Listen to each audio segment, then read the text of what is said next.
नमस्कार दोस्तों, आज की इस वीडियो में हम गढ़वाल व कुमाऊं की देवी नंदा देवी की कहानी आपको सुनाएंगे। देवी के नाम अलग अलग होते हैं पर स्वरूप एक ही देवी का है। एक ऐसी ही देवी हैं जिन्हें गढ़वाल व कुमाऊं में बहन व बेटी बहू के रूप में पूजा जाता है, जिनका नाम नंदा देवी है, जिनकी हर साल यात्रा और 12 साल में राज यात्रा होती है। पौराणिक कथाओं के अनुसार हम सब भी जानते हैं कि हमारी पृथ्वी पर पहले चारों तरफ जल ही जल था। इसी समय एक शक्ति का जन्म हुआ। किसी ने माया नाम दिया तो कोई आदि शक्ति कहता है।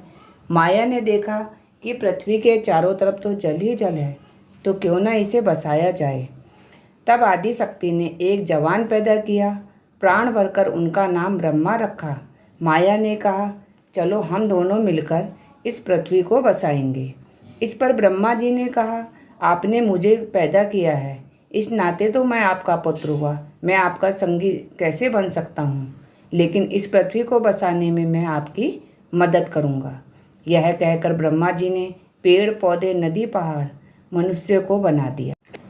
माया फिर अकेली रह गई तो उसने फिर एक जवान पैदा किया, जिसका नाम रखा विष्णु। इन्होंने भी वही बात दोहराई कि मैं आपका संगी नहीं बन सकता, क्योंकि आपने मुझे पैदा किया है, मैं तो आपका पुत्र हूँ। मैं ब्रह्मा जी द्वारा बनाई पृथ्वी की देखरेख करूँगा और इस पृथ्वी का पालनहार बनूँगा। अब माया ने फिर एक जवान पैदा किया, जिसका नाम रखा रुद्र। रुद्र का मतलब होता है दुख का निवारण करने वाला। लेकिन रुद्र ने भी यही बात दोहराई कि मैं आपका संगी नहीं बन सकता, क्योंकि आपने मुझे पैदा किया है और मैं आपका पुत्र हूँ। पर रुद्र ने माया का दुख दूर करने का उपाय भी बताया और कहा कि आप और मैं नया जन्म लेंगे। माया ने अपने आप को नष्ट किया और 2 हिस्सों में बंट गई। एक हिस्सा पहाड़ियों में और दूसरा हिस्सा घाटियों में गिरा। हिमालय में तब तक सृष्टि का वास हो चुका था। कई संत महात्मा इस पृथ्वी पर बस चुके थे। ऐसे ही रिसासु नाम का एक गांव था, जिसमें 7 भाई रहते थे। इन भाइयों में एक भाई का नाम हेमंत था। हेमंत बहुत पूजा पाठी और ईश्वर पर विश्वास रखने वाला था। लेकिन उनकी पत्नी का नाम नैना देवी था, लेकिन उनकी कोई संतान नहीं थी, जिससे वह दुखी रहते थे। तब माया ने उनके घर में जन्म लेने की सोची। कुछ समय बाद उनके गांव में कुछ संत महात्मा पहुँचे और उन्होंने कहा, आप यज्ञ करें तो आपके घर में संतान का जन्म होगा। अब हेमंत यज्ञ की तैयारी में लग गए। वह पूजा के बर्तनों को धोने के लिए 9 नदियों के संगम, जिसे नौधारा कहते हैं, वहाँ गए। वहाँ उन्होंने देखा कि नदियों के किनारे एक छोटी सुंदर कन्या खेल रही है। यह देखकर हेमंत यह सोचने लगे, काश मेरी भी एक ऐसी ही बेटी होती।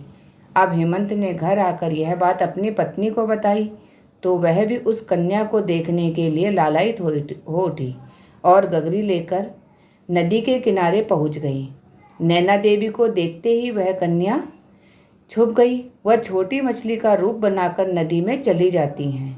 कन्या को वहां न देखकर नैना देवी उदास हो जाती हैं। अब वह नदी से गगरी को भरती हैं। नदी की मछली गगरी में चली जाती है और जब नैना देवी उस जल को पीती हैं तो वह मछली उनके गर्भ में चली जाती है और वह गर्भवती हो जाती हैं। फिर 9 महीने बाद नैना देवी एक सुंदर कन्या को जन्म देती हैं, जिससे हेमंत बहुत खुश होता है और कन्या के नामकरण संस्कार के लिए मुनि वशिष्ठ जी को बुलाते हैं। नामकरण कराकर भंडारा कराया। अब मुनि वशिष्ठ जी ने कन्या का नाम नंदा रखा। नंदा के साथ साथ 7 और नाम रखे। जब यह पूजा पाठ चल रही थी तभी नंदा देवी बोलने लगी कि मेरा नाम गौरा है और मेरा विवाह कैलाश पर रहने वाले शिव शंकर से होगा।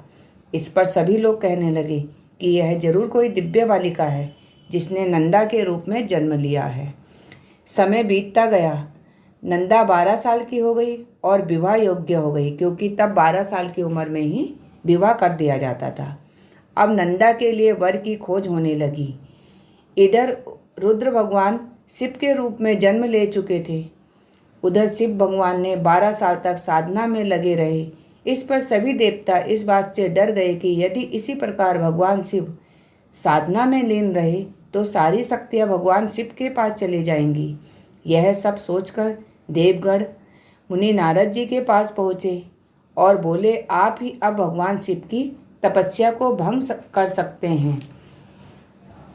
यह सुनते ही भगवान नारद कहते हुए कैलाश पर जा पहुँचे और नारद का जाप सुन भगवान शिव की साधना टूट गई। अब भगवान शिव नारद जी को भिक्षा देने लगे। तब नारद जी ने कहा, मैं यह भिक्षा नहीं ले सकता क्योंकि आप अब अविवाहित हैं। यह सुनकर शिव जी को क्रोध आ गया, लेकिन कुछ ही देर में नारद भगवान शिव जी का क्रोध शांत कर देते हैं और उन्हें विवाह के लिए तैयार कर लेते हैं और उन्हें बताते हैं कि मैंने रिसासू गांव में आपके लिए एक कन्या देखी है जिसका नाम नंदा देवी है। नारद जी रिसासू गांव में पहुंचते हैं। तब हेमंत और उनकी पत्नी उनका खूब आदर सत्कार करते हैं और भिक्षा देते हैं।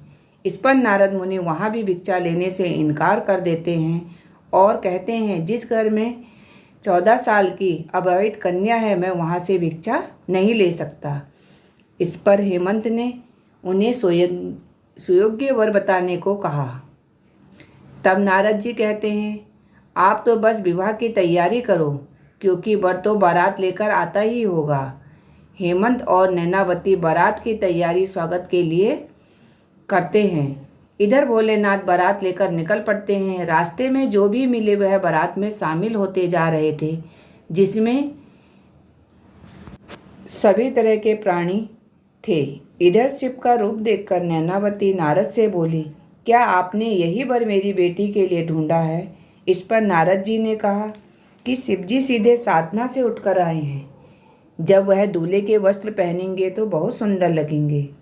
अब शिव तैयार होकर आते हैं तो नैना देवी बहुत खुश हो जाती हैं और देवी नंदा और शिव जी का विवाह हो जाता है। जब नंदा जी की विदाई होती है तो सभी लोग माँ नंदा की डोली को कई गांवों से होती हुई कैलाश पहुंचाते हैं। तो दोस्तों, यह थी माँ नंदा के जन्म और विवाह से जुड़ी कहानी पसंद आई हो तो कमेंट में जय माँ नंदा ज़रूर लिखें और चैनल को सब्सक्राइब व लाइक करें।